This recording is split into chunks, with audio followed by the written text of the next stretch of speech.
Hey guys, what's up? My name is Rahul. So today I'll be talking about why are many Indians leaving Indian citizenship. कौन है ये लोग? कहाँ? बहुत सारे हमारे नागरिक हम देख रहे हैं कि भारत की नागरिकता छोड़ रहे हैं। 2015 से लेकर के 2020 तक में 8 लाख करीब 8 लाख इंडियंस ने इंडिया की नागरिकता छोड़ी है।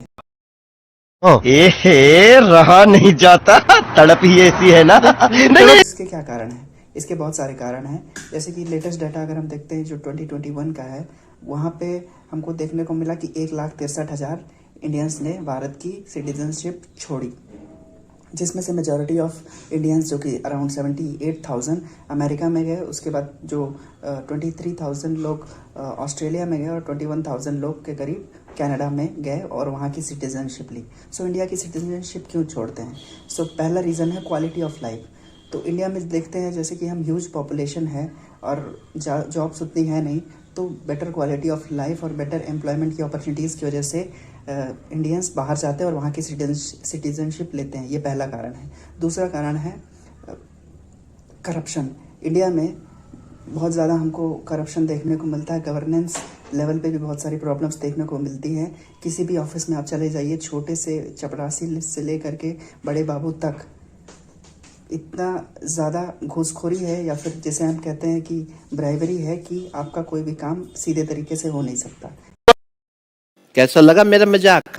पॉल्यूशन, हमारे जो major cities like Delhi, Mumbai, Chennai हैं, वहाँ पे दिल्ली तो कहा जाता है कि it is the 4th most polluted city in the world. ऐसे सिचुएशन में सांस लेने को अगर आपको अच्छी हवा नहीं मिलेगी तो ये भी एक तरह से आपके लिए नेगेटिव काम करेगा आपकी कंट्री के खिलाफ। ओके, ये एक तीसरा रीज़न है। चौथा रीज़न है अर्बन फ्लडिंग।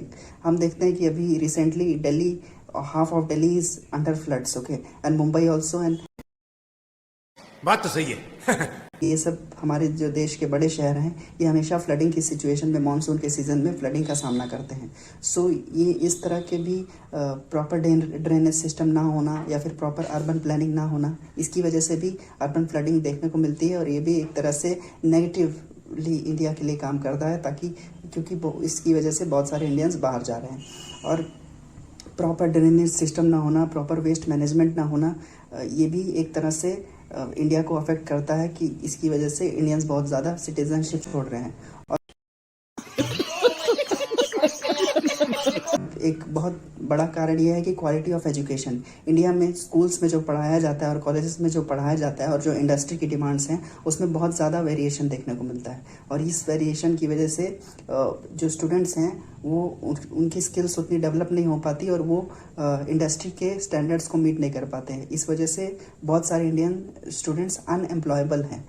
ये अनएम्प्लॉयड भी है और अनएम्प्लॉयबल भी है, क्योंकि उनको कुछ स्किल्स उतनी आती नहीं है कि जिसकी वजह से कोई भी इंडस्ट्री उनको हायर करे। तो इसी वजह से हमारी नेशनल एजुकेशन पॉलिसी आई, हमने अपने एजुकेशन सिस्टम को रीलुक करने की ज़रूरत थी और ये रीलुक की भी। लेकिन कहीं भी किसी भी क्षेत्र में अगर आपको एक तरह से ओवरहॉल लेके आना, तो उसके लिए बहुत ज़्यादा, कम से कम 15 से 20 साल का वक्त जाएगा। और इस वक्त में जो ट्रांजिशन पीरियड है, इसमें भी हमको देखने को मिल रहा है कि बहुत सारे इंडियंस इंडिया की सिटीजनशिप छोड़ रहे हैं। Okay, health sector, education sector, या आप किसी प्राइवेट हॉस्पिटल में, गवर्नमेंट हॉस्पिटल में चले जाइए, वहाँ पे अगर आपको किसी अच्छे डॉक्टर को दिखाना, तो आपको पहली बात तो अपॉइंटमेंट जल्दी नहीं मिलेगी और अच्छे डॉक्टर्स जल्दी से आपकी सुनते नहीं हैं, क्योंकि इतना क्राउड है कि डॉक्टर्स को भी सुनने का टाइम नहीं है।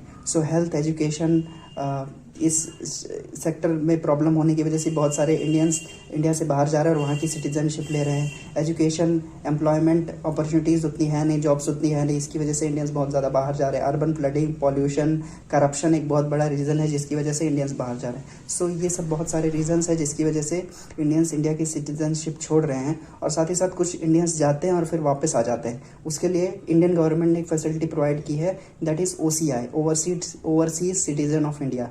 वो एक तरह से आपका एक OCI कार्ड रहेगा कि कोई भी इंडियन है वो विदेश में रहता है और इंडिया में आ सकता है, और इंडेफिनिट टाइम के लिए, और साथ में इंडिया में काम कर सकता है, इंडिया में रह सकता है और वापस जा भी सकता है। उसके लिए बार बार उसे अप्रूवल की ज़रूरत नहीं पड़ेगी। ये काम करता है OCI कार्ड। इससे पहले एक और कार्ड था PIO कार्ड, उसको भी अभी हटा दिया गया है, लेकिन अभी OCI कार्ड अभी भी more of India. Okay, so these were the few things I hope you understood it. Thank you so much for watching. Please like and subscribe.